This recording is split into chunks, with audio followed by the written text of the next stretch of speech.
Hi sweeties, உங்களோட hair ரொம்ப frizzy and ட்ரையாக இருக்கா? அப்போ நான் சொல்கிற இந்த ஹேர் மாஸ்க்கை ட்ரை பண்ணி பாருங்கள். ஃபர்ஸ்ட்டு நீங்கள் ஒரு நல்ல ஷாம்பூ அண்ட் கண்டிஷ்னர் யூஸ் பண்ணி ஹேரை வாஷ் பண்ணிக்கோங்க.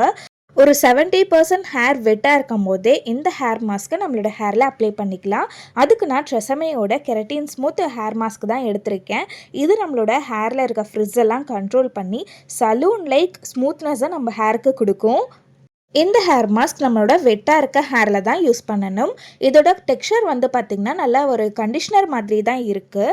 இதை அப்படியே எடுத்து நம்மளோட ஹேரில் அப்ளை பண்ணிக்கலாம். ஸோ நீங்கள் சின்ன சின்ன பார்ட்டிஷன் எடுத்து அப்ளை பண்ணாலும் ஓகே, அப்படி இல்லைனா நான் பண்ணுற மாதிரி ஃபுல்லாகவும் அப்ளை பண்ணிக்கலாம்.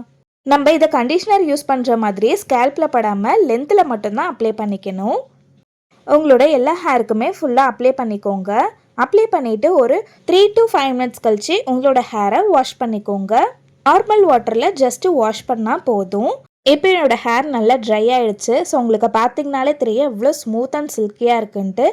அண்ட் லாஸ்ட்டாக ஒரு நல்ல சீரம் அப்ளை பண்ணிக்கோங்க. அதுக்கு ட்ரெசமையோட கெரட்டின் ஸ்மூத் சீரம் தான் நான் எடுத்திருக்கேன். இதில் ஆர்கன் ஆயில் இருக்கிறதுனால நம்மளோட ஹேரை வந்துட்டு நல்லா சாஃப்ட் அண்ட் சில்கியாக வந்துட்டு வச்சுருக்கோம். நீங்கள் ஏதாவது ஹேர் ஸ்டைலிங் பண்ணுறீங்க அப்படின்னா கண்டிப்பாக வந்துட்டு இந்த சீரம் யூஸ் பண்ணதுக்கப்புறம் ஹேர் ஸ்டைல் பண்ணுங்கள். சூப்பராக வந்துட்டு நம்மளோட ஹேர் இருக்கும்.